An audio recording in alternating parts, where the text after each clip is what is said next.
This podcast is brought to you by Craft Beer and Brewing Magazine for those that love to make and drink great beer.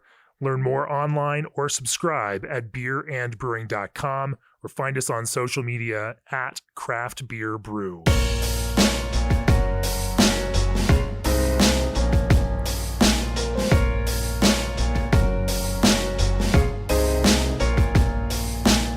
Welcome to the Craft Beer and Brewing Podcast. I'm your host, co-founder and editorial director of Craft Beer and Brewing Magazine, Jamie Bogner. This is episode 185 of the podcast. I am 2 weeks past my second dose of the vaccine, out and about in the world, back down in Longmont, Colorado, where I was about a year ago talking to Eric Wallace of Left Hand right as the pandemic was in the swing of things. Today I'm talking to Ryan Wibby, president and brewmaster of Wibby Brewing down here in Longmont, a lager-focused brewer. Welcome to the podcast, Ryan. Awesome. Thanks for having me on. We're sitting outside enjoying the beautiful spring Colorado weather. It's sunny and gorgeous, and I'm sure you're going to hear some trucks and whatnot rolling around in the background. But man, it's a beautiful beer garden out here, and we're going to enjoy it. We're going to talk about lager brewing, of course, because that is what Ryan specializes in. And I think we're going to talk about dark lagers in particular, because I know we've talked a lot about pale lagers, and I think it'd be fun, you guys, and dark and amber lagers, because you all have won a number of medals over the years at GABF for everything from your Helles to most recently the Volksbier Vienna lager. Yep. And I think even for Moondoor Dunkel. Yeah, we've won 2 medals so far. 2017 was our first one. It was a silver for Moondoor Dunkel. And then I took that stage and I proposed to my now wife, which was the most incredible thing I've ever done. So, and then this past year during the shutdown, we received a gold for Volksbier Vienna, which was incredible and just as much fun winning a medal from the comfort of my couch as it was being up on stage. So. Absolutely. Anyway, we're going to talk about all those things. Before we do that, as the brewing industry's premier choice for glycol chilling, G&D Chillers has set the standard on quality, service, reliability, and dedication to their customers' craft. New this year, redundancy meets efficiency. G&D's micro-channel condensers are built with all aluminum construction, which eliminates galvanic corrosion. Using half the refrigerant of conventional condensers with fewer braze connections translates to a lower GWP and less opportunity for leaks.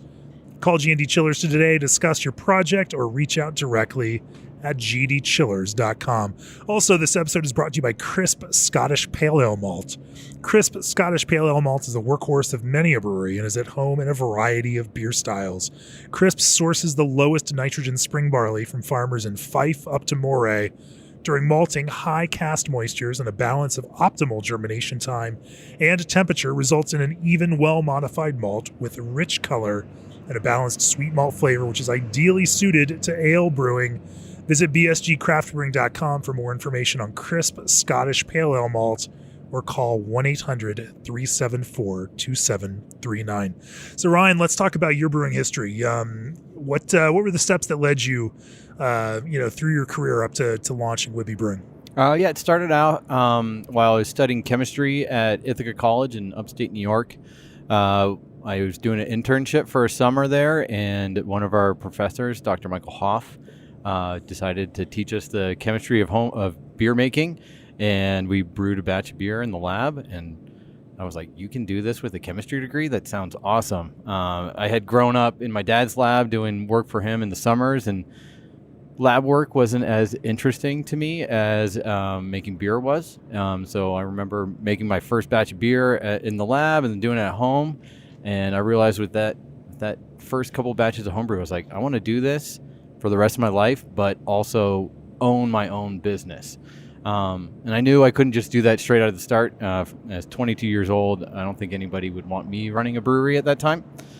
So I started working at a couple different breweries on the East Coast. Iron Hill Brewery and Restaurant. Sure. Really great place to learn right. the realm of just beer. I think the first year I worked as a professional brewer, we brewed over 200 different styles of beer, which is really cool. Right. And then I moved back up to Ithaca, New York, and worked at the Ithaca Beer Company. Saw them grow from like 10 to 15,000 barrels of beer. Good old Flower Power. Oh, I love Flower. I still wear the same Flower Power shirt I had when I was like 23. I'm glad I can still fit into it. But at that point, I realized I needed some formal brewing education. Right. And that's when I found the VLB in Berlin. What I really liked about the school there, first of all, you're in Germany, which is awesome for beer culture. But it was also directed more towards, AB InBev brewers. So it's very technology, science focused, which I really enjoyed.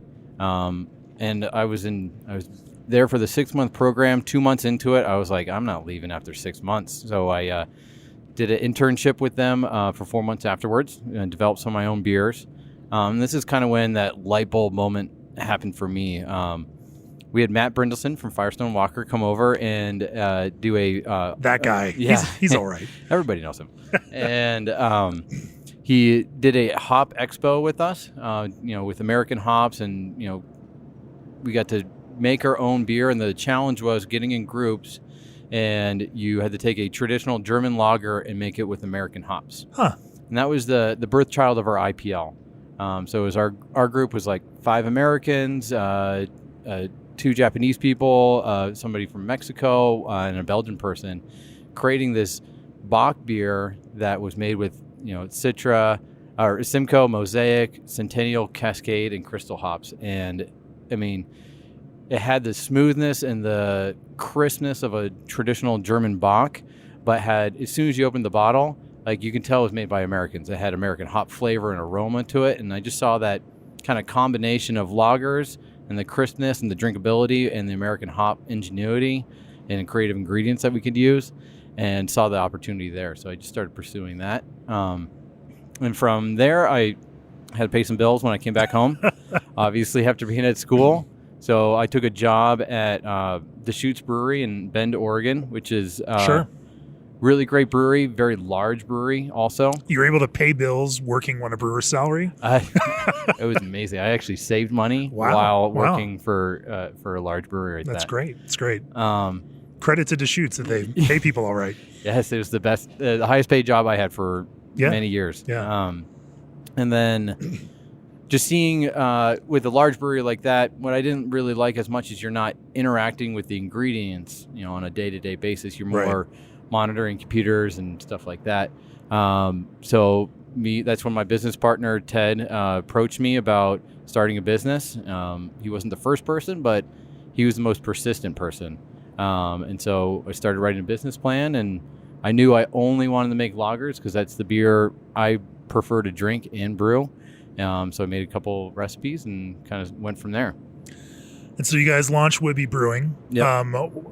How, with this idea that you're going to brew lagers, how did you develop an initial lineup of beers for the brewery? How did you envision what that was going to be and what that mix was going to look like?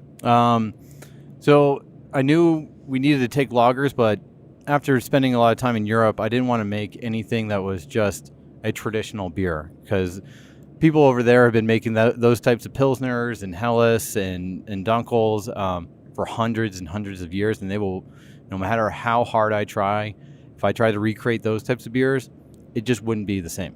So I wanted to take to have the base in the tradition and then add my own spin on it.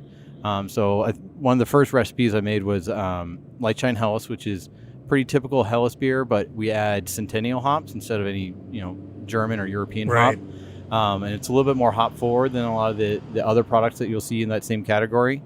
And then I really kind of started hitting my stride after that, seeing how well that tasted. And Moondoor Dunkel was another recipe that I came up with, and it was making a Dunkel lager, but then we threw cacao nibs in instead of hops. And the cacao nibs, it's that bitter dark chocolate, and it added that bitter flavor, but it was different than adding straight hops to it, which wouldn't be allowed, if you're in the purity law of Germany, and which allowed me to kind of put my spin on everything like that. Sure. No, I think it's such an interesting dynamic looking at the history of this kind of brewing, but also, that brewing history developed in the places that it developed in Europe because those are the ingredients that they had to brew with. They brewed with their own malt, they brewed with their own hops. Yep. And these are the beers that you had that came out of it. And so, I think you can look at adhering to that tradition, conceptually in two different ways. One is using those same things, or the other way to adhere to that tradition is to use the things that you have that are, native and germane, and build beers in that kind of similar style using these things that you have, and I think that kind of framework actually is probably more interesting, well, I shouldn't say that. I should say that both of those strategies, I think, can be equally valid. It's interesting that they can both exist. Mm-hmm. And I think that, it's interesting that you chose that path to like figure out how to make beers that are in that, inspired by that tradition, but aren't just reproductions of them. And I know for me and the other brewers that we have here, it just allows for us to kind of have more fun, but still not stray so far that, we're adding like spaghetti to beer and stuff like that. And you're still winning medals in GABF categories with beers that are done this way. Yep. Against more traditionally focused beers, which is also interesting and kind of clever. Yep. Yeah, it's we have a lot of fun back there. I mean, our schwarzbier, another black lager that we brew, and when I started drinking schwarzbier, I was like, all right, this is, it's thin, it's like a black pilsner. How do we make this more smooth? Let's throw some oats in there. Okay, oats is pretty easy to use. Why don't we take oats and toast them in a pizza oven and add just another aspect to it, because it will add more layers of flavor that, if you're just drinking the beer to drink a beer, it still tastes good. But if you're thinking about it and concentrating on it, you can actually pick out each little ingredient that's allowed to shine. It's fun to see that kind of dogmatic approach to lager brewing, but then also this kind of creative approach to ingredients. Let's talk a little more about that. And I definitely want to talk and get into some of the specifics, okay, around that dark beer process. Before we do that, a brewery might have 99 problems, but your fruit supplier shouldn't be one. Old Orchard is already known for their quality concentrates, but they also pride themselves on consistent product and reliable supply. When brewers need assistance, Old Orchard is just an email, phone call, or even a text away. Based in Greater Grand Rapids, Michigan, better known as Beer City, USA, Old Orchard is core to the brewing community. To join their fruit family, learn more at www.oldorchard.com/brewer.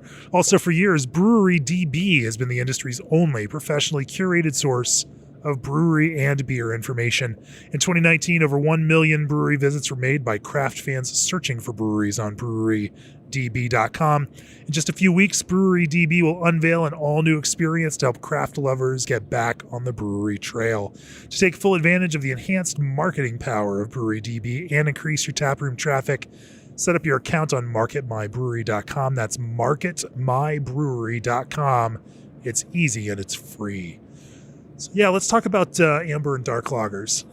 You were talking about the schwarzbier and using oats. So let's kind of walk back and talk about the base of that Schwartz, kind of overall grist, how you think about ingredients, how you select ingredients, and how you visualize, kind of work from the flavor you want to achieve and build up to that, with those ingredients.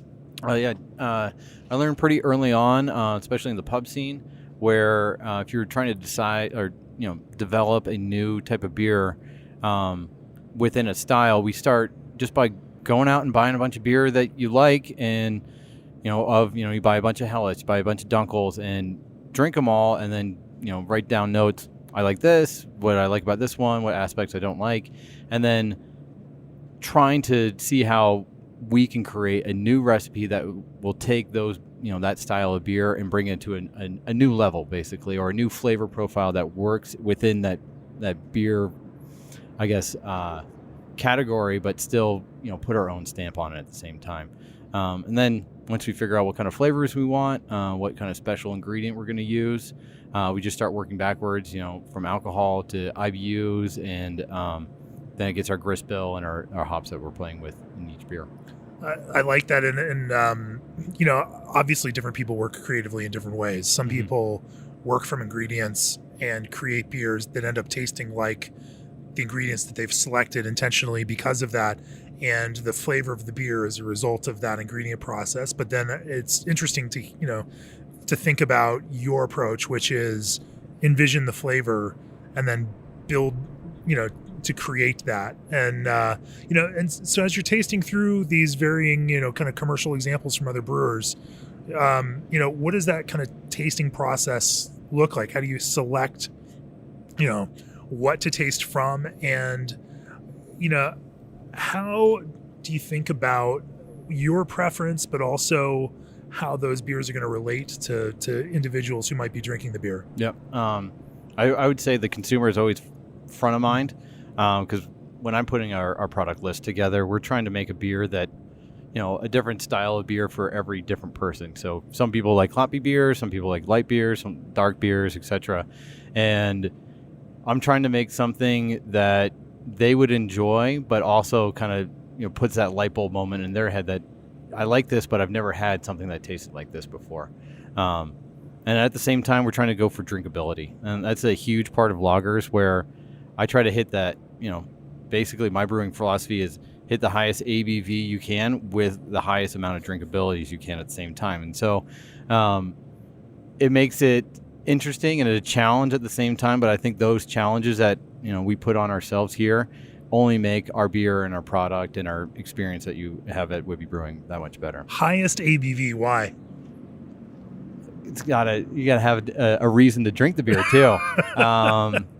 It's just I find it. I'm not a huge session, low ABV beer drinker, and so I always try to get. And I'm not saying we're trying to hit like 9% on everything, but we're trying to, do a light beer that is at least above 5%, a dark beer that, is 6%, worthwhile drinking rather than having to drink a couple of them and get full and not really have the experience that you're looking for.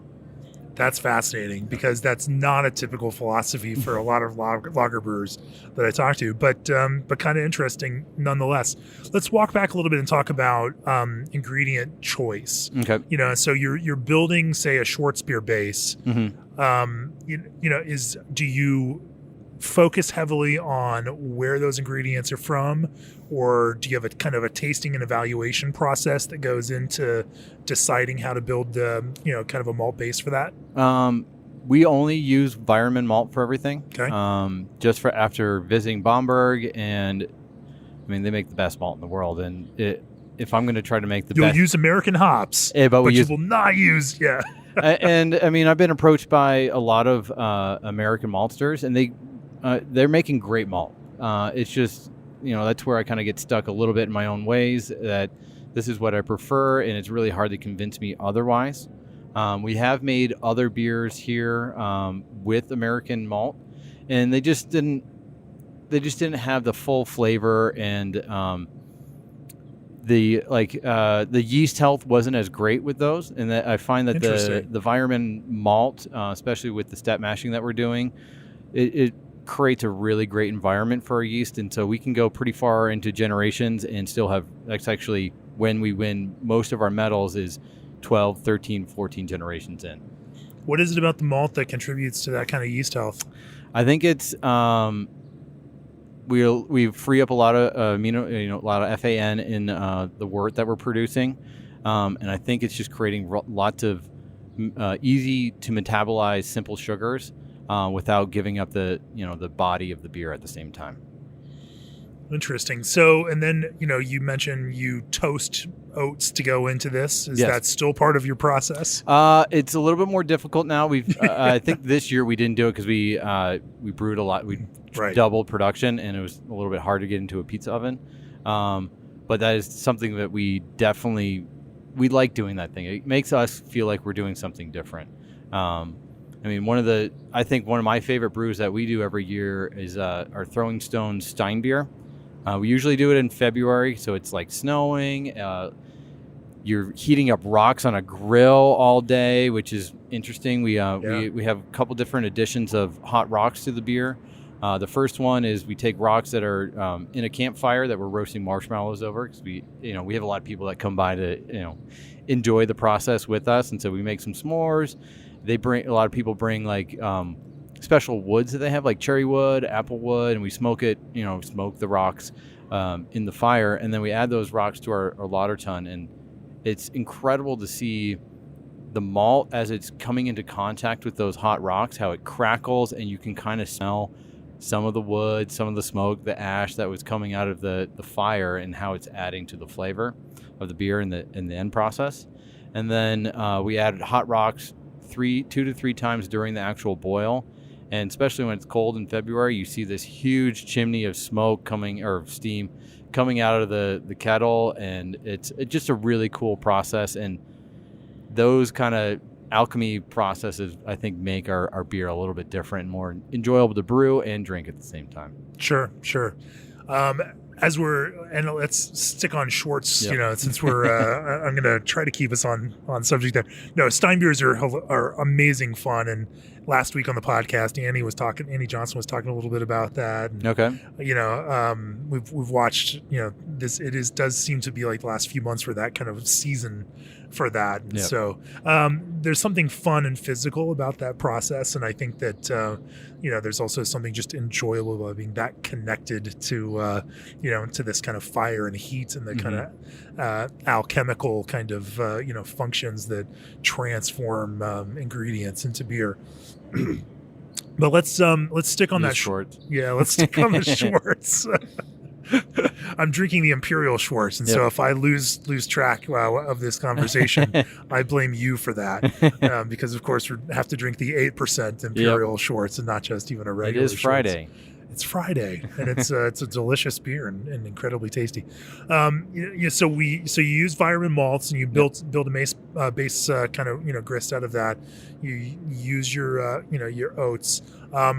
You mentioned step mashing before. Do all of your lager beers go through that step mash process? Every single one goes through the same step mashing process or program.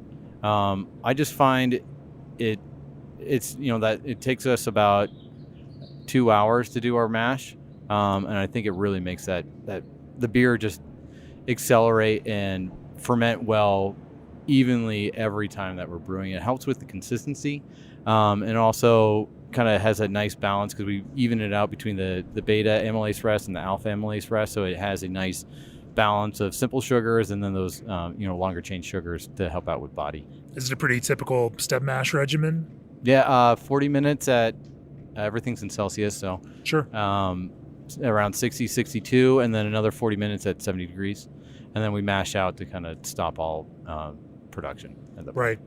And then is there a decoction piece of this at all, or where do you lie on that? We've done a couple decoctions here. I haven't really noticed a huge difference on them. They're usually, when we do those, it's usually like a pro-am beer, and they, we try to follow exactly their recipe, and it's difficult, just as all decoction is. Yeah. And I just haven't really seen the addition to our beer from it. So instead of wasting that energy, we just kind of skip that part of the process. Are there any other concerns kind of up into this boil process, for these for like a dark lager, like a schwarzbier, that you find make a difference? We do 90-minute boils for everything, just because we are using quite a bit of Pilsner malt for our base, and I think that makes a huge difference. If somebody sends me an email complaining about that there's DMS in our beer, I'm like, you're not drinking our beer because I know I boiled all of that out. So there's no precursor in there. So I think it helps with consistency, and we get really good evaporation too. And especially with making lagers, since it does take minimum a month to produce everything, getting as high a volume as possible is huge for us. And that's one thing that we've been working on a lot this year to help, increase efficiency, is filling up our kettle as much as we can, boiling it as hard as we can, so we still have that volume, and we're, evaporating all DMS precursor and getting really good coagulation of the proteins, and helps really, send really clear, true wort to our fermenter, so our yeast can, do the best job it can possibly do. Sure.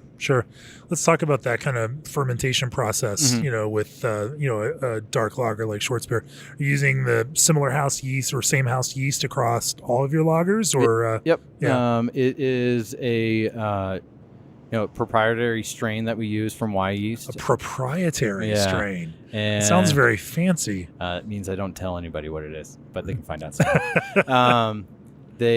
So we use that this yeast strain, and kind of how I came to it, as I was writing the business plan, still working at Deschutes, and I was home brewing basically out of my van in my driveway. First couple batches did not come out so well with this strain of yeast that I had.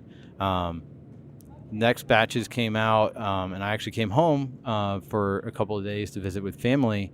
And I'm looking at the weather in Oregon, and I'm like, oh, shoot, they're having like a huge heat wave.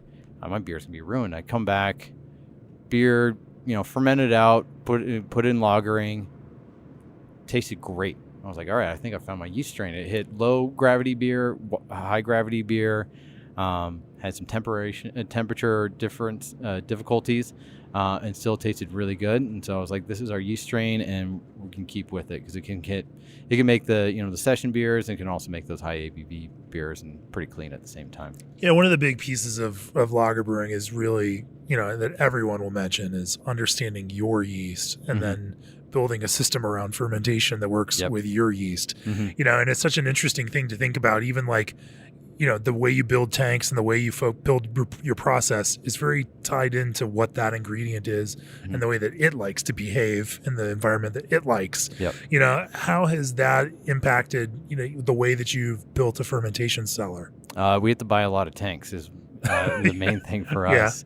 So our fermentation program is minimum 2 weeks, and we actually hit terminal gravity, I would say 7-8 days in. But the yeast that we're using is puts off quite a bit of diacetyl, and so that second week is just straight diacetyl rest, and that's what we're waiting for before we start crash cooling and then sending it to the lagering tanks from there. So we knock out at 10 degrees and let it free rise to 12 and just stay at that 12 the entire time, and that allows the yeast to soak up some of that diacetyl, clean up the flavors quite a bit before we crash cool it. And then you use a multi-tank process then for for aging post fermentation. You Correct. Transfer out at we have it's fermentation in conicals then, and then you move into horizontal lager tanks. That's correct. Yeah. Okay. So we ferment in conicals and then crash cool and send to our horizontals. That was the best thing I think we ever did, just because after studying in Germany and talking to German brewers, they couldn't really put their finger on it. They had done a bunch of tests, but they couldn't tell you exactly why lagers do better on horizontals. But we wanted to be, semi-traditional with that, and it really helped us out in the beginning because in those horizontal tanks, the yeast flux out pretty quickly, especially under 10, 15 psi. And so we didn't have to buy a filter, which is, as a brewer, is like the best thing in the world because I'm not filtering beer. We're getting crystal clean beer the longer it sits in the tank, and helping with our yields, and also just making really awesome beer at the same time. A little bit more shelf stable, I think, too. Yeah. Have you ever, there are obviously varying opinions around that, and there are lager brewers that are brewing in single tanks and dropping yeast and continue to condition in those slender conicals, and there are brewers that ferment in horizontal tanks also. How did you decide on this fermentation and conical and then moving into horizontal lagering tank process the best for you and your yeast? I think it was a combination of a couple things of just what equipment we could buy at the time. Okay. Sure. And just space, being able to keep up with production and sales while, being able to add as many tanks as possible. So the one thing that I noticed a lot, especially as I was putting the, the cost together of how much it would, take to build up a brewery, I realized that we had a lot of cost savings if I bought single wall tanks and just put them in a cooler where we also stored our finished product. And as the brewery grew, as we're doing right now, just add more and more horizontals, because that's kind of the bottleneck in the brewing process for us. And so I liked it just from a lager brewer perspective, but also at the same time, it really helped out with being able to plan and store beer and just create I think the best beer that we can possibly make. So which are the single walled tanks that you store? The horizontal lagering tanks are single walls. And they're all inside a larger cold box? Yes. Okay. And with all of our kegs and our cans too. Yeah. And that's less expensive and a broader build out than individually getting double wall tanks, glycol, cooling each one of them. Yeah. I can get about 2 horizontals stacked on top of each other for the same price as one glycol chilled unit tank. Interesting. And you know, I'm not saying that I can trace any of that back to your pub brewing lineage. Actually, where started those out. single wall serving tanks, you know, That's inside exactly a cold where it box started. are kind of the thing. But you know, yeah. Actually, at Iron Hill in Pennsylvania, that's we were the one pub out of this whole group that had horizontal serving tanks in our cooler.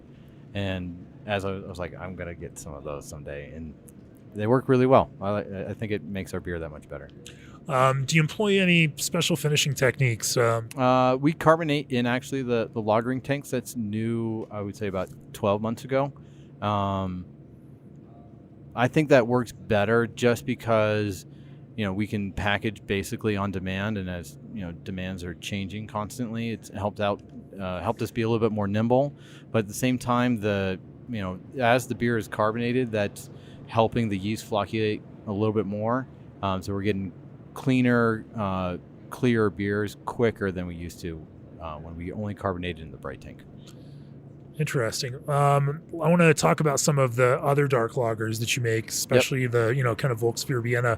Before we do that, the founders launched SS Brewtech with a very clear goal to advance brewing equipment design, performance, and quality to the very highest standards in the industry. With a team that draws upon strong functional backgrounds in brewing science, mechanical engineering, industrial design, supply chain, and manufacturing, SS Brewtech has the people and skill sets you want and expect from your supplier of pro brewing equipment. Head over to ssbrewtech.com for more information on their brew houses and brewing gear. Also, when it comes to brewing, nobody has your back like Clarion, because their food grade lubricants are formulated to help make your brewing system 100% food safe. That means when you switch to Clarion, you can put the costly potential of contamination and recall out of your mind. All you need to worry about is brewing great beer, and since you already do that, well, it's more like focusing on business as usual. Go to clarionlubricants.com to learn more.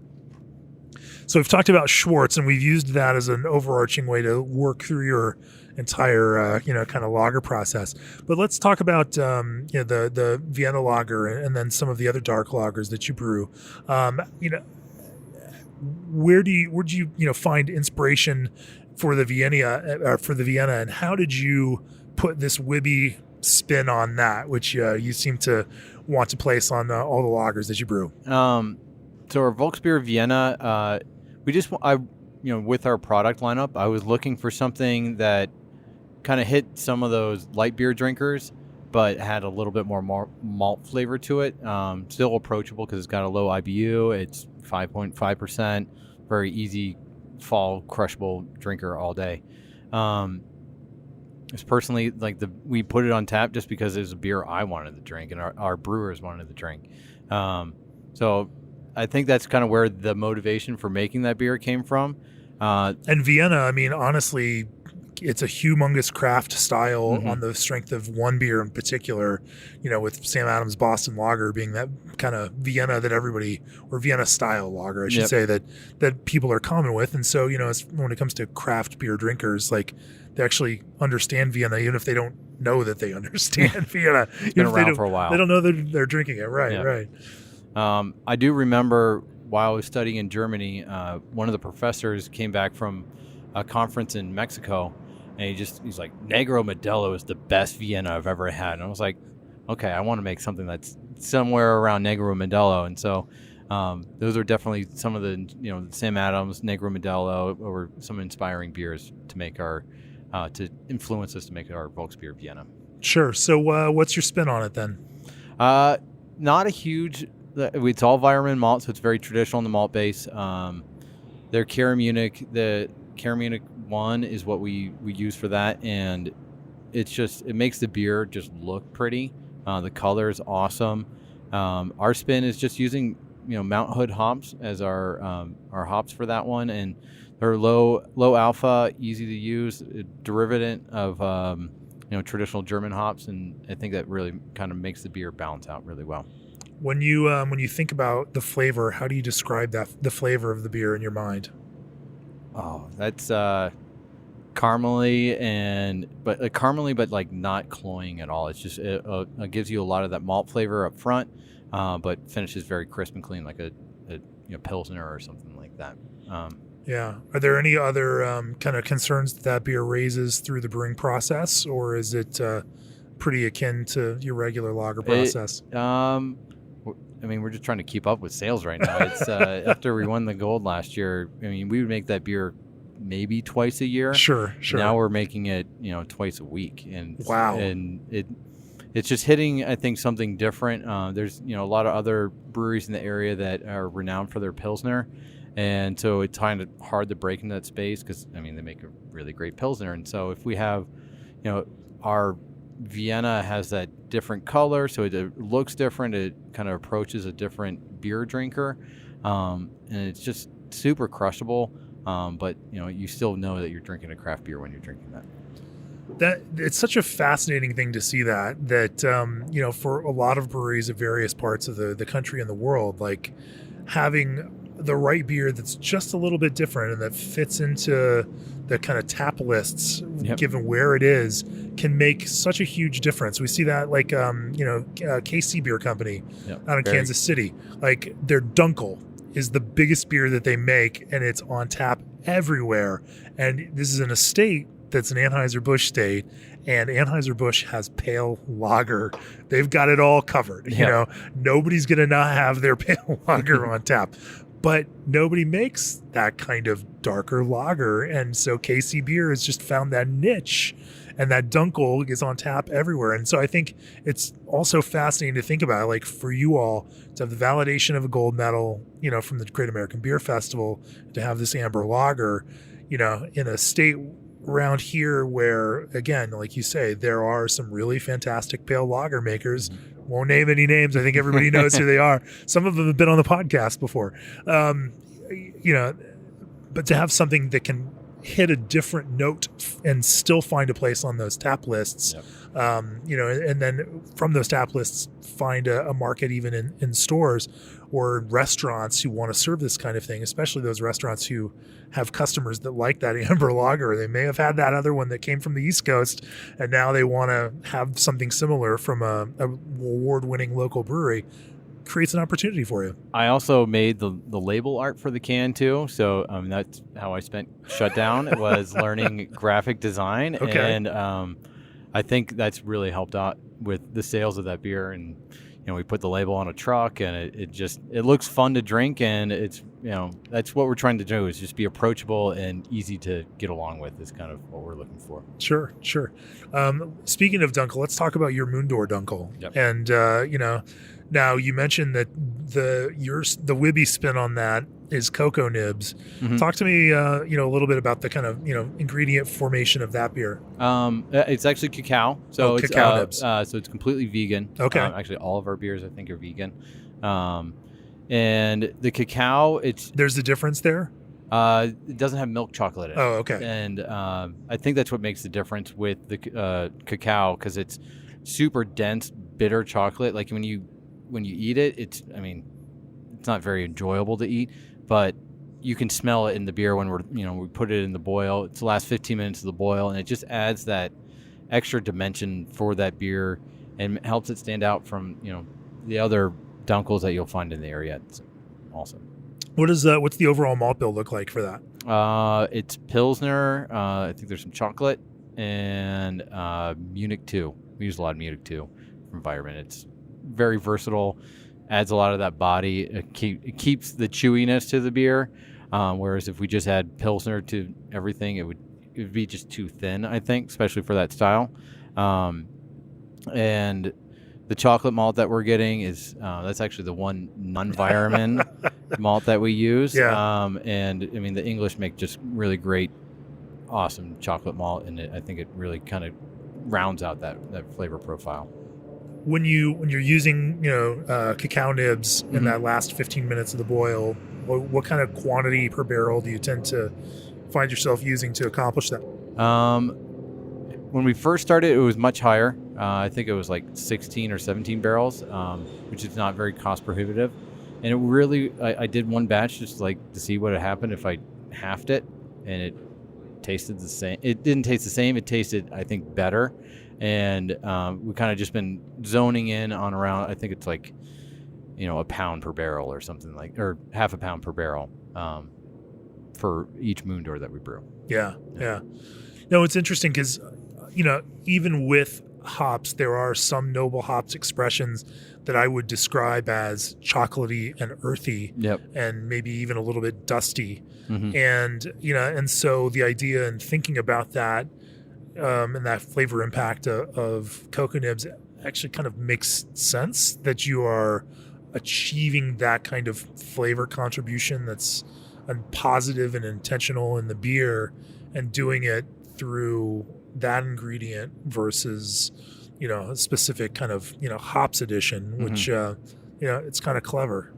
It's kind of, that's what we that's the challenge right there, is trying to be different but not too overboard, where it's very intentional and it stays within style, and still we want to hit with the people that I envision drinking our beer is people who have been drinking craft beer for ages and enjoy it because they know how hard it is to make a good lager that it's crisp and clean. But then there's other people that we're trying to convert from Coors Light and Bud Light that just like drinking beer, and that we want to have them drink beer, but something that's a little bit more flavorful and locally made. When you enter it into a competition, do you note that ingredient? Yes. Really? Yeah. Okay. I think that I just put in like the special instructions and stuff like that. Yeah. Yeah. Okay. Because I think you probably not do that, and it might not be that apparent even to judges. But then when you do it, it creates an interesting expectation around it that someone starts looking for. Yeah, they start looking for that, and our Moondoor Dunkel is always the highest, one of the highest rated beers consistently through competition. I personally think it's just because it's a great beer, but also having those different ingredients play well with each other, and noting that in the entry when we're sending beer in, it helps out quite a bit too. How since you also mentioned that you build that identity for it, how do you articulate the flavor of Moondoor Dunkel, and how would that differ from say some other Dunkels that you clearly benchmark against? I think the main goal for the Dunkel with me was making sure we were making a dark lager that wasn't sweet and cloying, that you could have a couple of. And so that was like the main thing, is getting that fermentation gravity down as far as we could. So it was super dry, but still having those roasty, chocolate and nut flavors towards the front, but still mainly having a light to medium body with something that you can have 2 or 3 of. That was the main thing for me, because I remember drinking some Dunkels as we were developing the beer, and they tasted great, but I'd only have 1, maybe 2, because it was just you could feel sweaters on your teeth and stuff like that, and I wanted to have something that was a little bit more dry and easier to drink and have a couple more of. As I'm drinking it now, you're right, there is that nuttiness, and there's that kind of, it plays that mental game of trying to convince you that it's sweet, but then it just pulls way back from that, and it has that kind of I'd almost describe it like in a color of going a little bit kind of brown and caramelly to this kind of bluish tint to it, where like it kind of cools down pretty quickly, into and then into this incredibly dry finish. What's the gravity of this beer when it finishes? It starts out at like 13.5 and finishes around like 2.53.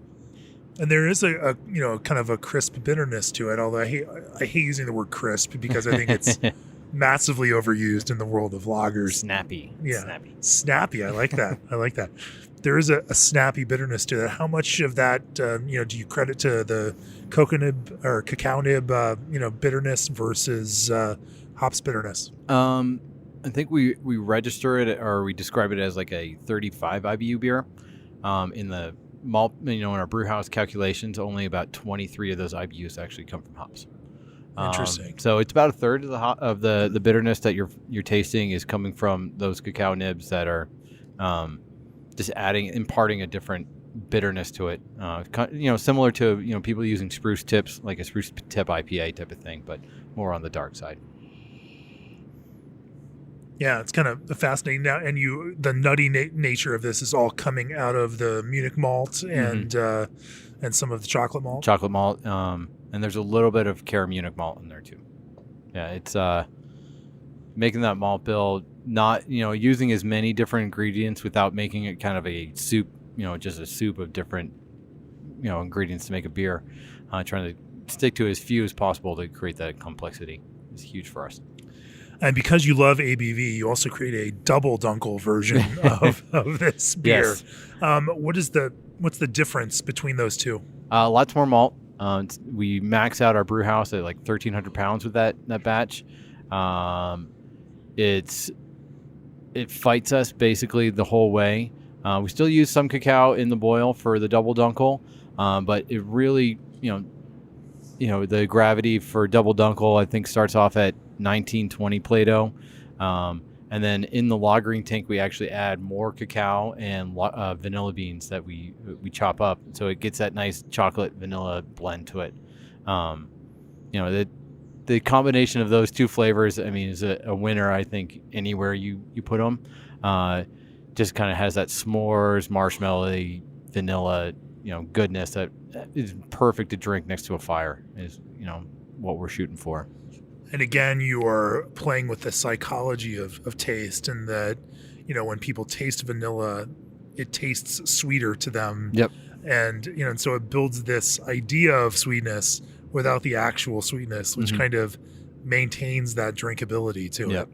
Yeah. And we find that that's one of our beers that ages the best. I feel like the vanilla is pretty aggressive at first when we first package it, but it tends to mellow out really well. Since everything is unfiltered, there is, maybe slow, but it's still maturing in the can or in the keg, as it's being stored until being consumed. How much? I mean, vanilla is not a cheap ingredient. Thankfully, it's cheaper now than it was a year or two ago. But how much vanilla does it take in a double Dunkel beer, and where does double Dunkel finish? How much vanilla are you putting into that to kind of round that out? It's about 2.5 to 3 pounds per 30 barrels. Okay. Which is like, it's an insane amount of vanilla. I remember every time I buy those vanilla packages, like, wow, that was $5,000 right there. Yeah. But it really just, we can't get rid of it just because it does add the complexity. It does make it stand out. And there's, as a brewer, you make beers to make money. You make beers to be a brewer and enjoy and kind of push the boundaries of what we're doing.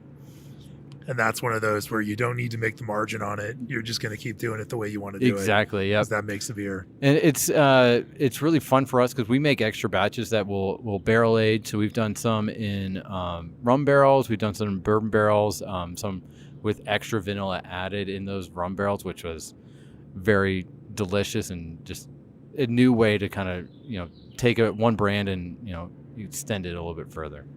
Sure. Yeah. Let's talk about other dark lagers that you make. We've talked about the Vienna. We've talked about Dunkel. We've talked about schwarzbier. The Storbach that you started off today, I love that beer. This past winter, we kind of took a different philosophy of just making sure all tanks are full all the time. And for me, that was, I'd have a day by myself just making whatever beer I felt like making that day. So Storbach, it's 8.4% Imperial Schwarz. It's a recreation of one of the last beers I made while I stayed in Germany. And we called it the Storbach, which is like loose translation to Failbach, because everything messed up that day. The boiler broke down. The heat exchanger was jammed. We pitched yeast. It didn't really start fermenting. And then a couple months later, I got an email from my professor over there, and he said he put it on tap for the next class that was coming through. And at the same time, there's this Russian class that, they kind of stick to themselves because they don't speak English as well as everybody else. And he said people were drinking the Storbach and the Russians were standing up on tables and the girls were taking their shirts off. And I was like, every time I had an interview for a brewing job, that's what I would tell them, because that's better than any medal that you can ever win is, people loving your beer so much they're standing up on tables, I think.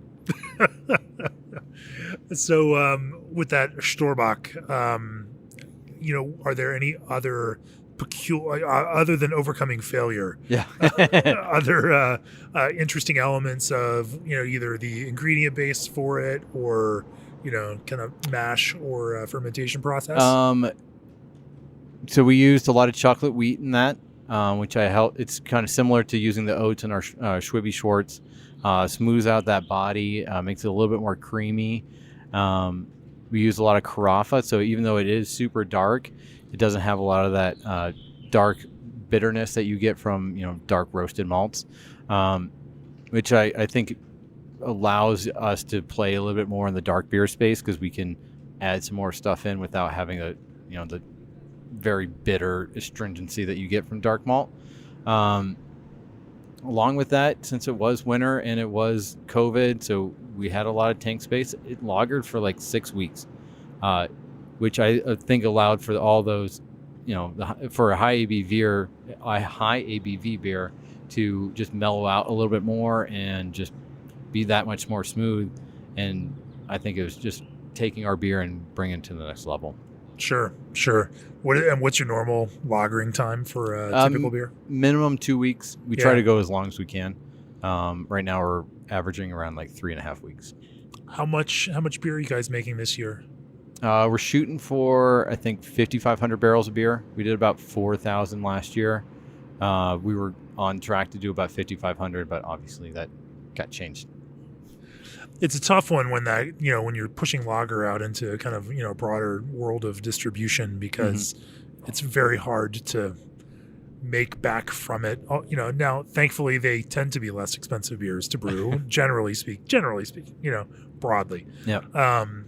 It's a different equation when you're serving it here out of your own beer garden. And it is a humongous space that you guys have here now outdoors, for people to enjoy beer, which is just wonderful and then helps you kind of help support all of that piece. Has that different consumption mode over the past year impacted you all one way or another? It's a challenge and a blessing. We were really fortunate here to have about 40,000 square feet of outdoor space, so we can, we have about 100 tables, which are all at least 6 feet, if not further spaced out. And then we use a contactless ordering platform, which not only helps our staff stay safe and not have to closely interact as much as they used to with our customers, which we still encourage because we love everybody. But it's, helped us quite a bit where, we were testing our staff every 2 to 3 weeks last year, and knock on wood, we didn't have a positive test. We're still doing it. Now we have rapid tests, which helps out a little bit more. So it's allowed us to have a really nice space where there could be, a very full beer garden, but at the same time, since we're outdoors, everyone feels safe, and we're doing our protocols to make sure that everyone is continuing to not contract this, at least while they're at work. Yeah, no, that's fantastic. What's the weirdest lager that you brew? Oh, weirdest. That's a hard one. I think the weirdest we've ever done, our Velvet Schwalpenator this year was our first kind of crack at a Doppelbock. I think we got really creative with it, where we took a couple kegs and filled them with cherries and berries, and aged it for about 3 months on those. And then we had this really nice cold snap in the middle of March, where we're like well below 0 degrees Fahrenheit, and put those kegs outside, and it froze. It took 4 kegs and froze them down to like basically a case and a half of beer, and it's very strong. And it's we had these ice boxed it in kegs. Yeah, in kegs, and then we extracted it, and it left about 25 to 30% of the water weight left. And we bring them out every once in a while when somebody's having a birthday, or like us, guys in the back are having a bad day or something like that. It's crack open an ice box and we'll cheers together and enjoy it.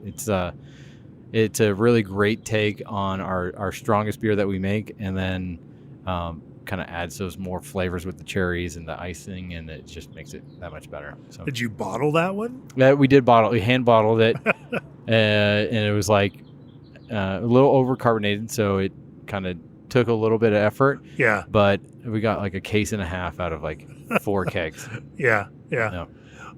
What's on your lager experimentation radar right now? Right now, what are you really excited about exploring? More of the hobby side.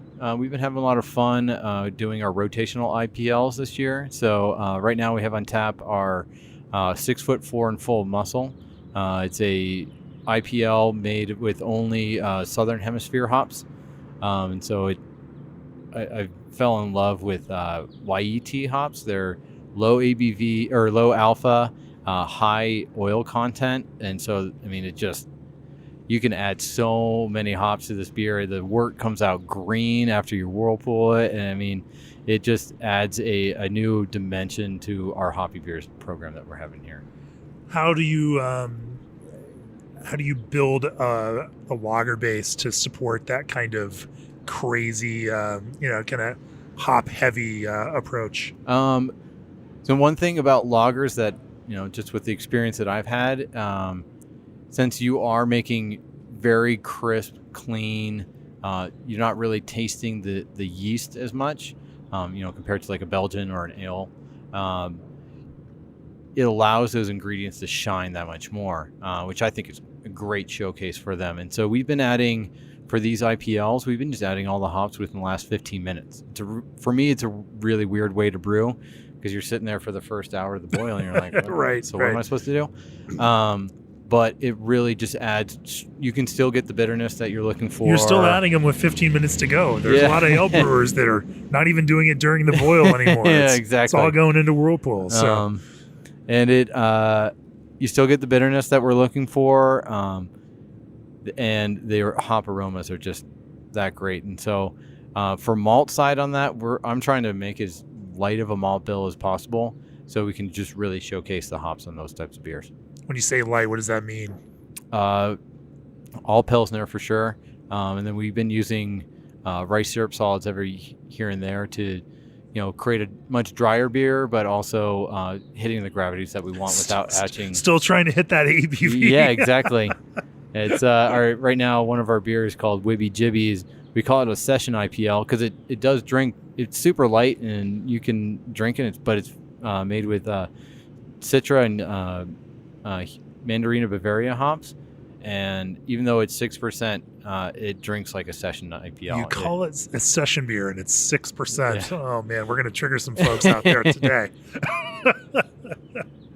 Are there any other fun brewing experiences that you've engaged in? And I love this because when I walk in and I take a look in the tap room, here's this lager focused brewery with this giant outdoor beer garden. The tap board is full of lagers. There's a couple of ales in there,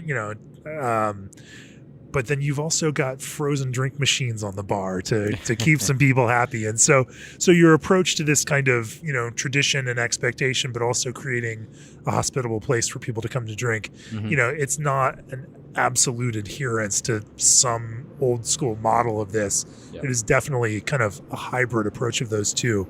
Are there other kinds of, lager hybrid ideals that you're employing in other parts of the brew house or, in the beers that you make? I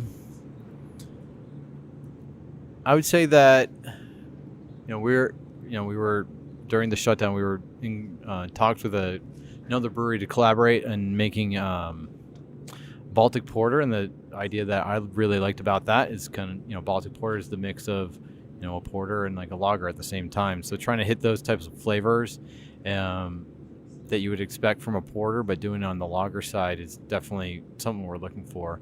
I mean, everything that when I'm looking at making a beer or trying to explore, what lagers have to offer, it's always like, all right, an ale or an IPA brewer can make this type of flavor. How we try to put that into lager form?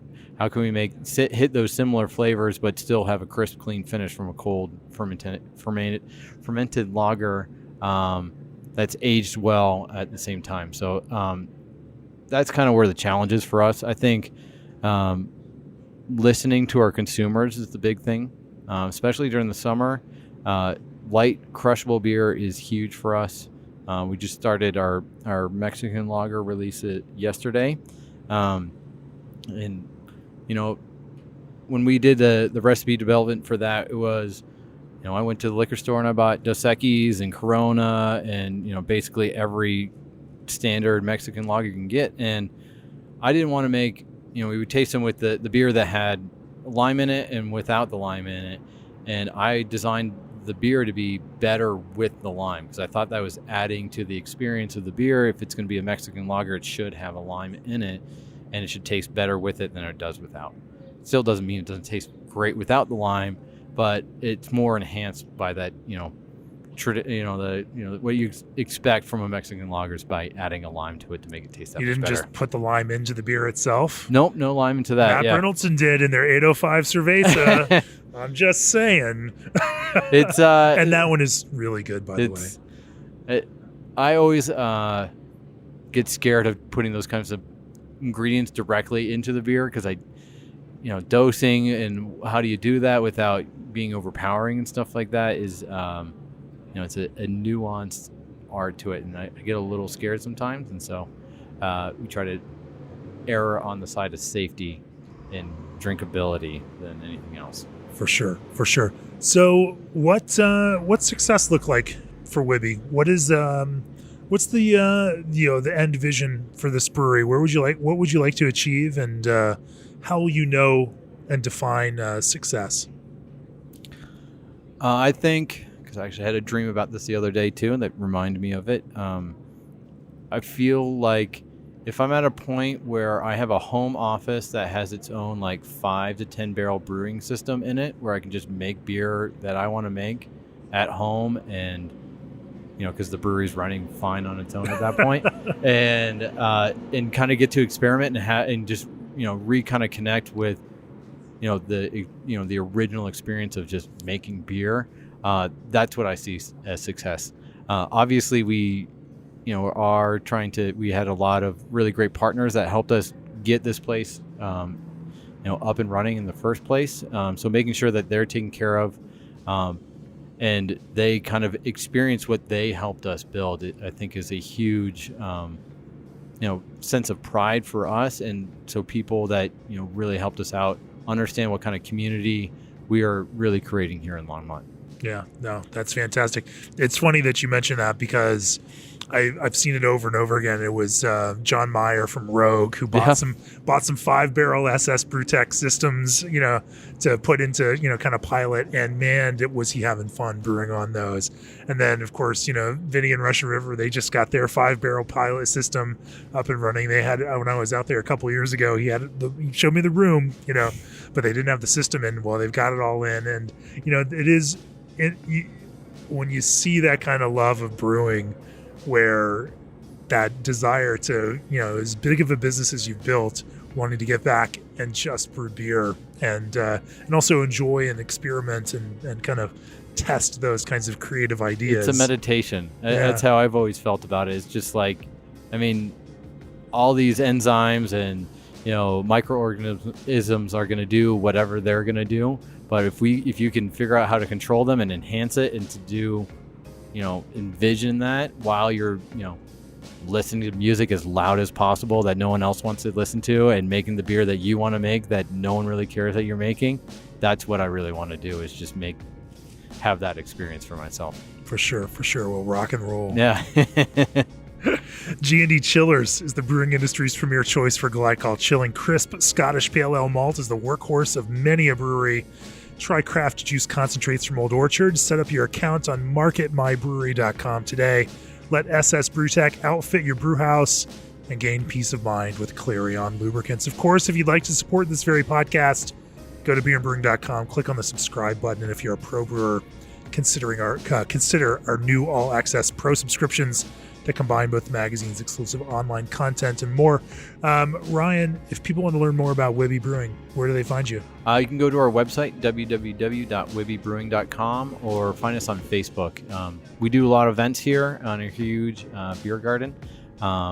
Free ticketed special events are really great for us here. So it's a great way to experience the realm of lagers that we have.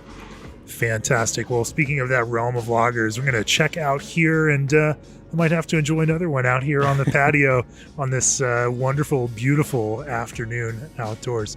Thanks for joining me on the podcast, Ryan. Thanks for having me on. Yeah, cheers.